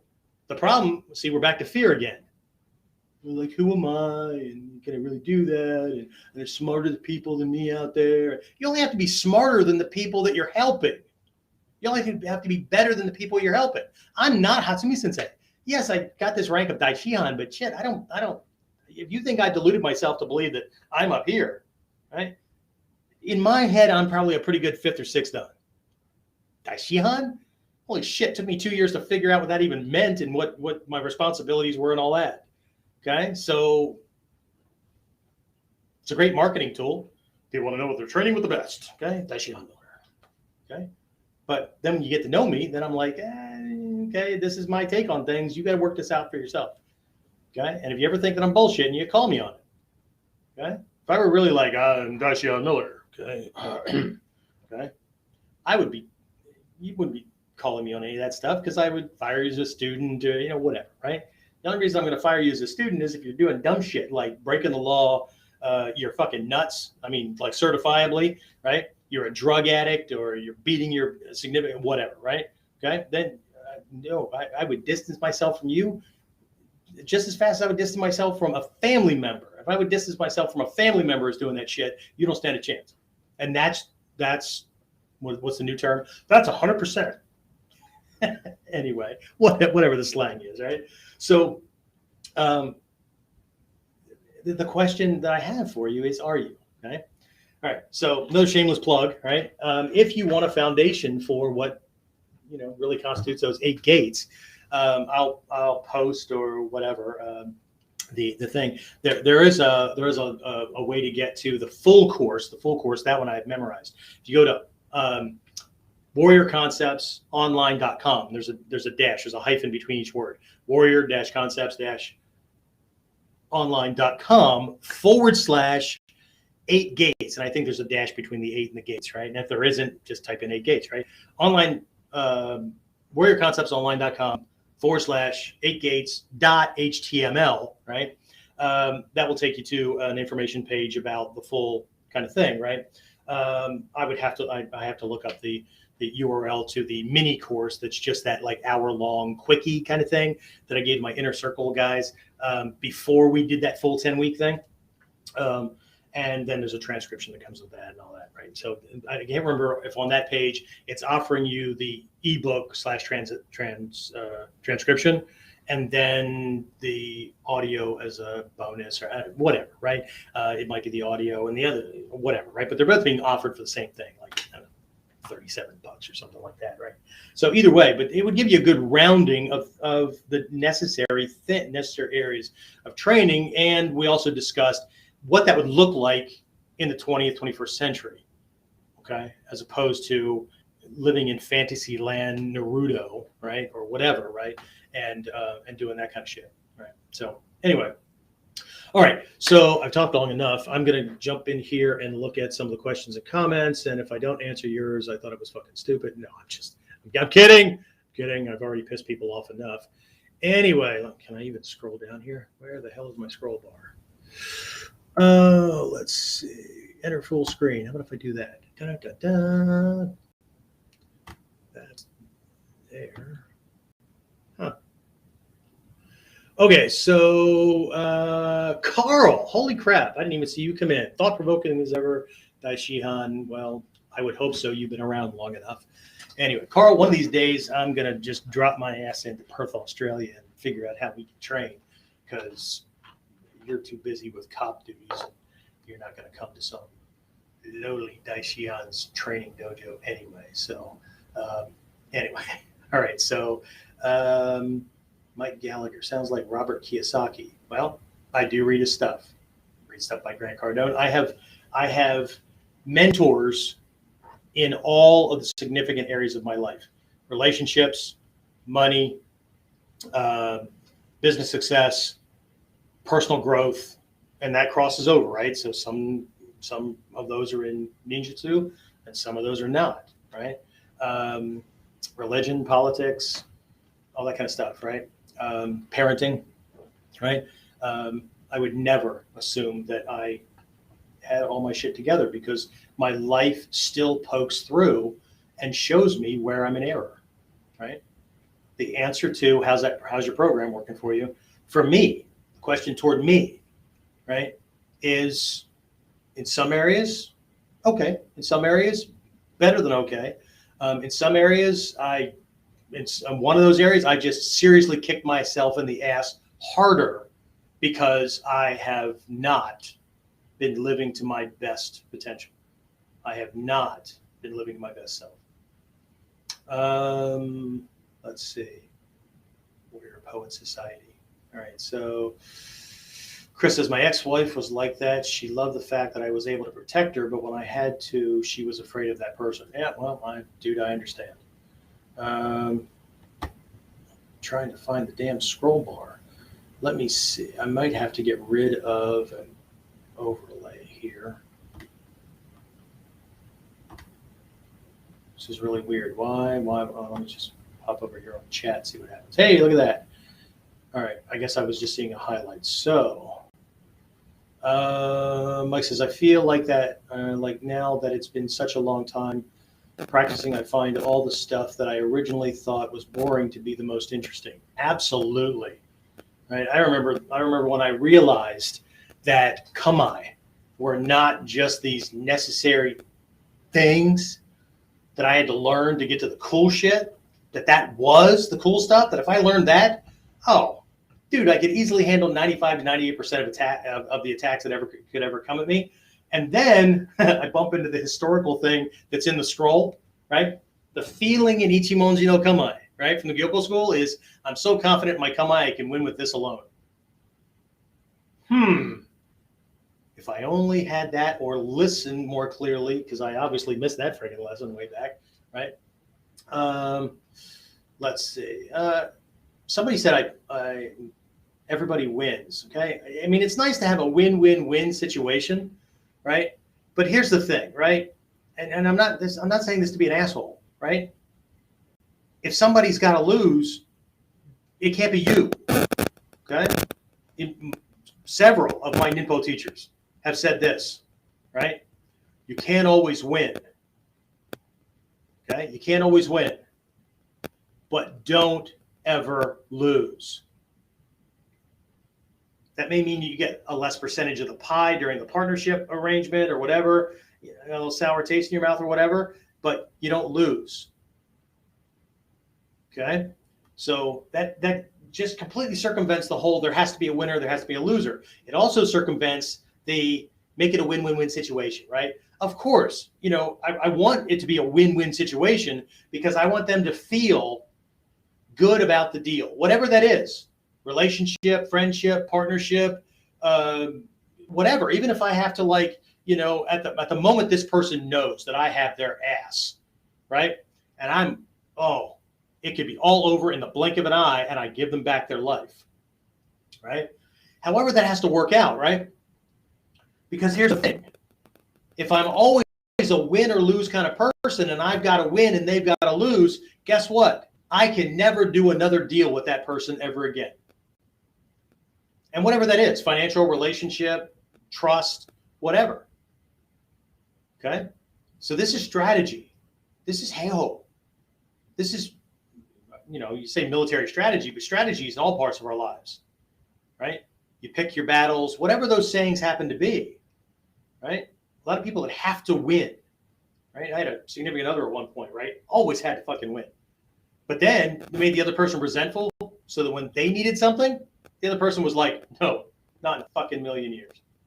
Okay? Kiss my ass, whatever, right? And then, of course, then they're mad because the other person won't help them. And you screwed yourself over karmically all the way back because you won that one. But guess what? You're never going to get anything from that person ever again. Right? There are certain times where I'm telling you, if we fight, I will fight to win and I fight to burn bridges. Otherwise, and that's just a very tiny part of my life, right? There's only like 5 or 6 things in my life that if you cross this line, bad shit's going to happen. And I don't mean physical, right? You don't get to cross that line, okay? Everything else is negotiable. Everything. Because most things are not worth dying over. Spiritually, physically, mentally, emotionally, Financially, they're not. And if you believe that they are, then that's just a poor mentality. And I don't just mean money poor. Okay? It's self-esteem, confidence, knowledge, right? You're lacking whatever it is you need to be okay. Okay? So, and if you operate from a base in energy, whatever, right? If you operate from a base of poverty, of lacking, you will always scrape and claw and struggle and all that. Now, in certain contexts, okay, where you're trying to strive for success, okay, absolutely, have that fucking hunger. Go, go, go, go, right? But if everything is a defensive mechanism, that's fear. That's fear that the facade you're holding out to blow smoke up people's asses that you're something you're not. That's just the fear that's going to crumble. Successful, secure people that I know, Hatsumu Sensei included, right? They don't walk around with that pompous bullshit kind of attitude going on. They don't have to, right? When was the last time you saw a demonstration? Seriously, go. This is me telling you to go to YouTube. Go to YouTube and watch these things where Hatsumu Sensei's demonstrating, right? And at the end, right, everybody's applauding like he's some fucking trained monkey demonstrating for them, right? That's just a sure sign that they're not learning, right? They're watching for him to do cool stuff, right? It's not a show. It's a lesson, okay? But you find one for me where everybody's applauding and he doesn't just kind of, nod and back away and let everybody go to training, right? You show me one where he like takes a bow, right? Where he's trying to be that entertainer. He knows how people are going to receive the lesson. Okay? Good luck in finding it. If you find one, I'll be really surprised. All right, let's see. Can you practice solo a lot of these forms? Do you have a partner lookup app? Nope, I do not. I don't have a lookup app. I do have people in my inner circle that are in certain areas of the world, and I let people know that you might be near them or whatever. But one of the lessons, and I think I did this in a past KUDEN, everything that we do can be broken down into like 4 or 6 or 8 pillars. The 4 base ones, right? Just of those 4 things: familiarization, shadow boxing, which is like solo practice, right? Target work, right? And then practical application. Practical application is where you're working with a partner. See, 75% of what I just listed is solo. And then if you're doing all this other stuff that's in ninjutsu and not just the self-defense stuff, right? Land navigation, other survival skills, communication skills, research, financial planning, or whatever, all these things, right? You don't need a partner. But if everything is wrapped around fight skills, you still don't need a partner for all but 1/4 of the training. It's important. All the pillars are important because there's stuff you do in target work that you can't do to another partner unless you're willing to go to jail or send them to the morgue and then go to jail or hide out for the rest of your life or whatever, right? And you need to put bite into your techniques, right? The stuff you do with a partner focuses on the follow through on a strike, not the impact part that shatters bone structure or disconnects things or whatever, right? There's only so much you can do with a partner. So you need other areas of training that you will not see done at Hombu when you go to train, because that's seminar style. You won't see when you go to Taikai. You won't see when you go to most seminars because of the format. Okay? That's why people believe that we don't do line drills. We don't do striking of makiwara boards and all that, except that in Ninjutsu history and tradition, there's pictures of them doing certain striking things with rocks and stones and pebbles and just. Okay. So, but no, I don't have that. And I offer that when people are an inner circle student with me, long distance and all that, because then people might be close enough to hook up and that kind of thing. Right. I'm looking for a partner. Where can you go to get a partner? I would suggest go to ninjutsu or winjitsu.com, WINJITSU. Hopefully I think it's still operating. It was originally founded by Mark. Somebody help me with the name. God, How can I forget this? He was a good friend. Holy shit, he died a bunch of years ago. Jack Hoban, Mark, crap. Something else I'm going to kick myself in the ass for. Coming up on 60 in my sometimers is sometimes bumps up to half-timers. Anyway, Winjitsu.com, Winjitsu. There is a lookup function on there. It's just a scrolling kind of thing where you can type in, hey, I live in this area. I'm looking for training partners. Anybody live close? Whatever, okay? A bunch of other people are running these things, right? I'm not trying to be a clearinghouse, for whatever, do-it-yourselfers or whatever. Okay, I mean, I put out tons of stuff for people that want to do it themselves, but and this is part of research. It's part of ninja information gathering practice. Okay, find your partners. Why should the teacher find a training pen? Anyway, sorry, I'm going to say something that's going to piss you off, so I just won't. But you know what I'm going to say. All right, Mike, I don't know about you looking homeless, but anyway.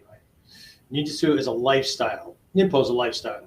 Ninjutsu is information gathering and spying and subterfuge and all that. Let's see. Hanzo Tori. Let's see. Is there an app to learn from? Yeah, I'm sure there's a butt ton of apps out there. I have programs that have coaching worked into them so that you have a teacher to get feedback from. Right? If you want to do it yourself kind of stuff, I guess I could put together something like that, but there's already a butt ton of those things out there. So why would I do that? All right, let's see. I would like to learn Ninjutsu, but due to my hours I work, I'm in healthcare, my hours are different, so finding a partner is important. Do you know a website? Yeah, Ninjutsu.com. I know. Everybody's hours are odd. I did this when I was in the military, and I had to travel halfway around the fucking world to train with people. So I get it. I understand, right? But one of the primary principles in almost all the lineages, especially Togakure, there's a Kotoryu Kamai or Kata, there's a Gyokoryu Kata, all that kind of stuff. Same lesson. Find a way. The lesson, the feeling in the kata or in the whole lineage or whatever is find the way. Find the natural way. Okay? Stop asking me to do it for you. Right? If that means I have 15 less KUDEN viewers, okay, right? But if you're looking for me to do all the work for you, that's not how the teacher-student relationship works. You could just point me in the right direction. Well, you could just do a fucking Google search too. Anyway, sorry. All right, John Paul, he's one of my guys. John, you know I'm going to say that question you asked a while ago, right? Where are you from? Where's he from, John? His mother, just like the rest of us. All right. In any event, Perry, do a Google search for Ninjutsu for your area and start there. As for an app would go, it's called YouTube. See, John, I wasn't going to say all that shit, but anyway, all right. Let's see what else. Warrior Poet Society. Let's see. You even use a wooden dummy. Use whatever the hell you have to use, right? Figure out what the training is and figure out how to do that. That's what the old warriors did. They didn't just go to a martial arts supply place and go, hey, I need a makiwara so I could do some punching practice. They invented something to do that, and then it gets sold. Now we all think that, oh, look, go to the martial arts supply place and buy this stuff. At some point, somebody had a problem, right? How do I practice punching without knocking the shit out of my students or my friends to the point where I'm going to break their ribs and kill them? Oh, hey, let's make this thing that has the density and resistance of a body and slight give of a body, right? And this is the stuff we have laying around, so we're just going to make this thing, right? So I just bought my table. Sorry, you just saw an earthquake. Anyway, unless you're on iTunes, in which case you didn't see anything. All right, so that's it. You know what? I've been talking long enough. I'm tired. So that wraps up another one. Let me see if there's any last minute things that popped in. Let's see. All the way back up. Social comments display here. Click on them to showcase on. Well, that's Restream telling me. Fair enough. Let's see if anybody else posted something. As always, real great information. Thank you. You're welcome, Eduardo. Jack Hoban. Thank you, sir. Blah, blah, blah. Okay. All right. I'm going to wrap this up. If you want to get in contact with me, right, even if it's to tell me that I'm full of shit, whatever, right? If you need to get that off your chest, it caused me to chuckle a little bit. Either way, Warrior C, WARRIOR. Hopefully people can spell the freaking word. Warrior, the letter C, at warrior-concepts-online.com. You're not getting any other of my personal information, so shoot me an email there if you have any questions about becoming an instructor. I've got an instructor training course too. Doing long distance training, anything like that, right? We can hop on a coaching call. You can request a coaching call that way, and we'll talk about where you are. If nothing else, I'm going to give you some next things to do. So for your practice, right, to get better at whatever you're focusing on in the next, let's say, 3 to 6 months. If things work out well, right, then who knows? We might become teacher student and go from there. Otherwise, I'm sure there's a Taekwondo school in your town. If having somebody in your life is better than having nobody in your life, then doing any kind of martial art is better than not doing Ninjutsu because it's too difficult to get to. Whatever. Do what's easy, right? Find a dojo that has a drive-up window. All right, that's it. I'm tired of being pissy, so I'm going to go. All right, I'll talk to everybody again next time. Be safe. Train. I don't care if you train lightly, train hard, whatever. Don't just train in the dojo. Practice out in real life, right? And pay attention to life. Life is your feedback, right? If you don't like the feedback, then your program is screwed up. Okay? Stop trying to change the world. Change you. The world will change. All right. That's it. Talk to everybody next time.